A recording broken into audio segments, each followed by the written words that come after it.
चला चला चला, नमस्कार विद्यार्थी मित्रांनो, नमस्कार. जसं की तुम्हाला सांगितलं होतं, गुरुवार आहे आणि गुरुवारी आता कीज आलेल्या आहेत. आपल्या ज्या राज्यसेवाच्या पूर्व परीक्षा झाल्या त्या खूप साऱ्या परीक्षांच्या कीज आल्यात, पण मी तुम्हाला इथे बातमी द्यायला आलेलो आहे ती म्हणजे राज्यसेवा पूर्व परीक्षा, जी सिव्हिल सर्व्हिसेसची परीक्षा असते, त्या परीक्षेमध्ये पेपर 1 आणि पेपर 2 अशा दोन्ही कीज आलेल्या आहेत. त्या कशा बघायच्या, कशा डाउनलोड करायच्या तुम्हाला सांगतो. सगळ्यात पहिला मार्ग आहे तो म्हणजे आपल्या MPSC वाल्याच्या टेलिग्राम चॅनलवरती वगैरे जाऊन तुम्ही कीज डाउनलोड करू शकता. ओके. दुसरा मार्ग हा आहे की आयोगाच्या वेबसाईटवरती जा, mpsc.gov.in. त्याच्यामध्ये हे लेटेस्ट अपडेट्स नावाचं सेक्शन आहे, त्याच्यामध्ये व्ह्यू ऑल मध्ये जा. ह्याच्यामध्ये जसे जसे अपडेट येत जातात तसं तसं ते खाली जातं. पण आत्ता राईट नाऊ या क्षणी जर तुम्ही बघितलं तर हा जो कीचा जो अपडेट आहे तो 10व्या आणि 11व्या नंबरवरती आहे. 10व्या नंबरवरती पेपर 1 ची की आहे आणि 11व्या नंबरवरती पेपर 2 ची की आहे. त्याच्यावरती फक्त जर तुम्ही क्लिक केलं तर तुम्हाला की बघायला मिळेल. आलं लक्षात? ओके. येस, आयोगामध्ये जेव्हा की येते तेव्हा की आल्यानंतर आयोग सगळ्यात पहिल्यांदा तुम्हाला संधी देतं की तुमचं काही ऑब्जेक्शन आहे का या कीच्या संदर्भात. आलं लक्षात? ओके. तुम्ही तुमचे ऑब्जेक्शन जे आहेत आयोगाच्या वेबसाईटवरती प्रॉपर त्याचा फॉर्मॅट दिलेला आहे की ऑब्जेक्शन कसा रजिस्टर करायचा. तो रजिस्टर करण्यासाठी त्याला हरकत असं म्हणतात. उत्तर तालिके संदर्भात उमेदवारांना हरकती सादर करायच्या असल्यास त्यांनी आयोगाकडून दिनांक 17 नोव्हेंबर 2021 व दिनांक 1 जुलै 2022 रोजी आयोगाच्या ह्याच्यावर ऑनलाईन पद्धतीचं पद्धत सांगितलेली आहे, त्यानुसार तुम्ही काय करायचंय, सादर करायचंय. आलं लक्षात? ओके. सगळ्यात महत्वाचं म्हणजे हे हरकती देण्यासाठी तुमच्याकडे फार वेळ नाहीये. ओनली 5 डेज आहेत. Only 5 days. आज 13 तारीख आहे. 13 तारखेची ऑलरेडी संध्याकाळ आहे. त्या संध्याकाळच्या नंतर 18 तारखेच्या पर्यंत, त्यात सुद्धा जर तुम्ही मला म्हणाल तर 18 तारखेच्या संध्याकाळी 5 पर्यंत असं डोक्यात गृहीत धरून चला. तिथं जर त्या हरकती प्राप्त झाल्या तरच त्यांची ते दखल घेतील, अन्यथा घेणार नाहीत. लक्षात? ओके. सो तुम्हाला आयोगाने ज्या काही कीज पब्लिश केलेल्या आहेत या कीजची संदर्भामध्ये काहीही डाऊट असेल, आलं लक्षात, काहीही तुम्हाला असं वाटत असेल की आयोगाने चुकीचं उत्तर दिलेलं आहे, आलं लक्षात? ओके. तर डेफिनेटली तुम्ही हरकत दाखल करू शकता. नाही तर निदान या की वरून तुम्ही तुमचे मार्क जे आहेत ते कॅल्क्युलेट पण करू शकता, जेणेकरून तुम्हाला अंदाज येईल की आपण मेन्स साठी आहोत की नाही. कारण यावेळेसची मेन्स लेखी परीक्षा आहे. आलं लक्षात? ओके. सगळ्यात महत्वाचा भाग हा असतो कधी पण की जेव्हा तुम्ही प्रिपरेशन करत असता त्या प्रिपरेशन मध्ये पुढच्या टप्प्यासाठी आपण नेमकं कुठे आहोत हे आपल्याला समजायला पाहिजे. आपण नेमकं काय प्रिपेअर करतोय, काय आता मेहनत करायची आहे हे आपल्याला काय आहे समजायला पाहिजे. पण नसेल समजत, काय करू सर मग मी नसेल समजत तर?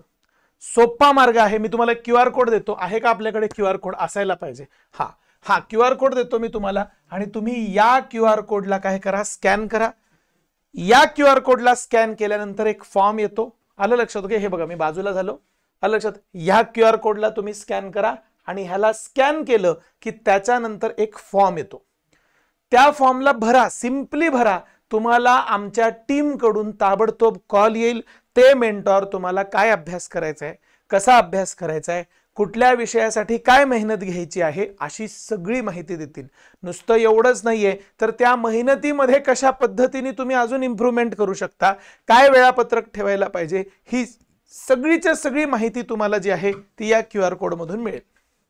बरेच विद्यार्थी असे असतील की ज्यांना आता ही सगळी की वगैरे तपासल्याच्या नंतर त्यांना असं लक्षात येईल की अरे चांगले मार्क मिळतात आणि चांगले मार्क, किंवा काही विद्यार्थी असे पण असतील जे बॉर्डर लाईन वरती असतील, पण त्यांना माहिती आहे की बाबा बॉर्डर लाईन वरती आहे म्हणजे मला जास्त मेहनत करावी लागणार आहे, ताबडतोब मेहनतीला लागायचंय, पण त्या मेहनतीसाठी दिशाच माहिती नाही, काय करायचंय. मेंटॉरशी पण बोललो पण तरी सुद्धा मला कुठला तरी एक सेट वेळापत्रक असेल, काहीतरी एक सेट सिस्टीम असेल, एक ग्रुप असेल की ज्या ग्रुपमध्ये मला चांगल्या पद्धतीने प्रिपरेशन करून मिळेल, त्याच्यासाठी पण मी तुम्हाला थोडीशी माहिती देतो. बघा, आलं लक्षात? आहे का? ओके. इथं काय आहे, की आहे. इथं काय आहे, QR कोड आहे, केला असेल स्कॅन. आलं लक्षात? ओके. इथं काय आहे, व्हेरी गुड. आलं लक्षात? ही जी बॅच आहे आमची स्पेशल बॅच आहे, एकदम व्हेरी व्हेरी स्पेशल बॅच. आलं लक्षात? ही जी बॅच आहे या बॅचचं नाव आहे सफलता बॅच. ओके. उगाचच रॅन्डम कुठल्याही मुलांसाठी नाही, जे विद्यार्थी प्री देऊन आलेले आहेत, सिन्सिअरली प्रिपेअर करण्याची इच्छा आहे अशा मुलांसाठी. कारण का बरं मी सिन्सिअरली असा शब्द जरा जास्त रोखानी म्हणतोय त्याच्या मागचं कारण असं आहे की या बॅचमध्ये तुमचे ग्रुप कॉल्स होणार आहेत. लक्षात, तुम्हाला गाईड केलं जाणार आहे कसे उत्तर लिहायचेत, तुमच्यासाठी टेस्ट ऑर्गनाइज होणार आहेत आणि त्या टेस्टमध्ये प्रॉपर तुमचं ग्रुप काउन्सिलिंग, ग्रुपमध्ये डिस्कशन, म्हणजे त्या गुगल मीट वरती तुमचे सगळे डिस्कशन्स वगैरे होणार आहेत आणि त्याच्यामध्ये तुमचे जीएसचे रिव्हिजन लेक्चर्स आहेत. नुसते रिव्हिजन लेक्चर्स नाही तर मेन्स टेस्ट सिरीज त्याच्यामध्ये तुम्हाला बघायला मिळेल, जी सेक्शनल आहे, FLT आहे. लक्षात, ओके. त्याच्यानंतर पर्सनलाइज्ड मेंटरशिप तुम्हाला त्याच्यामध्ये मिळणार आहे. जो QR कोड दाखवला ना, ते QR कोड मधून तुम्हाला वन टाइम गायडन्स मिळेल. ह्याच्यामध्ये तुम्हाला कंटिन्युअस गायडन्स मिळणार आहे, वन ऑन वन मेंटरशिप. आणि त्याच्यानंतर म्हणून तर पर्सनलाइज्ड असं लिहिलेलं ना. आणि मेन्स रिव्हिजन बुकलेट जे आहेत त्याच्या PDF सुद्धा तुम्हाला मिळणार आहे. येत्या परीक्षेमध्ये, येत्या मेन्समध्ये कसा अभ्यास करायचा आहे, काय अभ्यास करायचा आहे, काय वेळापत्रक ठेवायचंय, मी उत्तरं लिहितोय ती बरोबर आहेत की नाहीत, ह्या सगळ्या गोष्टींचा तुम्हाला ह्याच्यामध्ये काय आहे, मागोवा घेता येणार आहे. आलं लक्षात, ओके. येस. सो तुम्हाला मी सगळ्याच गोष्टी एकत्रितच दाखवून दिल्यात शॉर्टमध्ये, क्रिस्पमध्ये, कारण उत्तरं तशी लिहायची आहेत ना आता आपल्याला. आलं लक्षात, क्रिस्पमध्ये दाखवलं. आयोगाची वेबसाईट कुठे आहे, त्या वेबसाईटवरती कुठे तुम्हाला आन्सर शीट मिळणार आहे, त्या आन्सर, सर आम्हाला CSET पण आन्सर शीट बघायची, सेम पोझिशन, सेम 10 आणि 11 नंबरवरती सध्या आहे.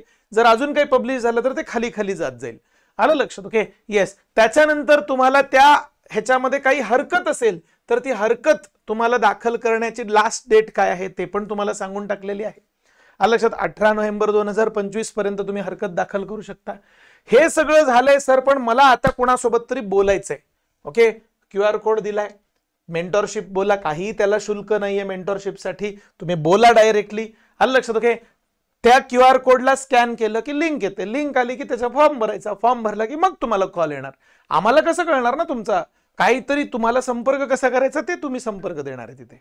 आलं लक्षात, ओके. आणि त्याच्यानंतर जर तुम्हाला असं वाटलं की मला सराव पण करायचा आहे, सराव करण्यासाठी पण सगळी माहिती दिली.